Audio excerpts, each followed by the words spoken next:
Ассалаумағалейкум қазақ елі, жаңалықтарымызды ары қарай жалғастырамыз. Шығарылымды аяғына дейін көріп, өздеріңіздің ой пікірлеріңізді жазып, арнамызға тіркеліп кетуді ұмытпаңыздар.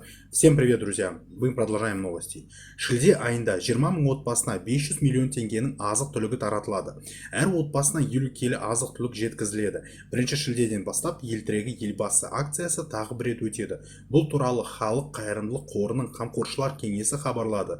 Акция шеңберінде 20 мың отбасына қолдау көрсетіледі. Оларға жалпы сомасы 500 миллион теңгеге болатын 1 миллион килограммнан астам азық-түлік үлестіріледі. Соның ішінде әр отбасына 50 килограммнан күріш, қарақұмдық, ұн, макарон, өсімдік майы, бұқтырылған ет, қант, шай және кәмпит беріледі. Азық-түлік себеттері қор бұрыннан көмек көрсетіп келген отбасыларға таратылады. Олар қаржылай қиындыққа тап болған, аз қамтылған, көп балалы, ерекше қажеттілікке ие балалар бар отбасылар. Ел тірегі елбасы акциясына отандастарымыз өз үлесін қосты. Көптеген жұмыс жасалып, бірлескен күш-жігердің арқасында 10 мыңдаған отбасына қажетті азық-түлік жеткіздік. Бұл мүмкіндіктеріміздің шегі емес екенін білеміз.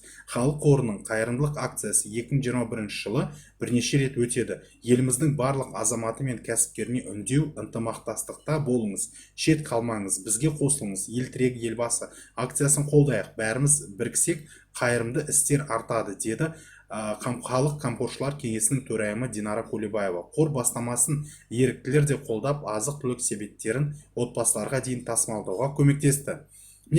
Осындай болды, достар. Көргендеріңізге рахмет. Жаңалықтарымызды ары қарай жалғастырамыз. Сау болыңыздар. Всем привет, друзья! Есть еще одна хорошая новость, сейчас вам быстро ее зачитаю. В июле 20 тысячам семьям будут разданы продукты на сумму 500 миллионов тенге. На каждую семью поставляется 50 килограммов продуктов питания. С 1 июля в очередной раз пройдет акция «Ел тірегі елбасы». Об этом сообщает попечительский совет благотворительного фонда «Халық». В рамках акции будет оказана поддержка 20 тысячам семьям. Им будет распределено более 1 миллиона килограммов продуктов питания на общую сумму 500 миллионов тенге. В том числе каждая семья получит по 50 килограммов риса, гречки, муки, макарон, растительного масла, тушеного мяса, сахара, чая и конфет. Продуктовые корзины раздаются семьям, которым фонд уже указывал помощь. Они малообеспеченные, столкнувшиеся с финансовыми трудностями, многодетным, семьи с детьми с особыми потребностями.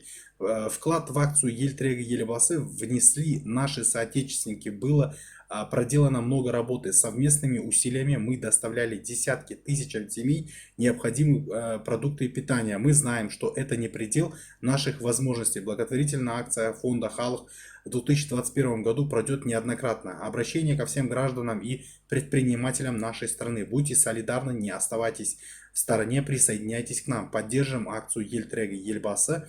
Все вместе добрые дела будут расти, сказала председатель попечительского совета «Халық» Динара Кулебаева. Инициативу фонда поддержали и волонтеры, которые помогли перевозить продуктовые корзины до семей. Вот такие, друзья, были новости. Мы продолжаем. Спасибо, что посмотрели до конца. Не забудьте подписаться. Буду держать вас в курсе важных интересных событий.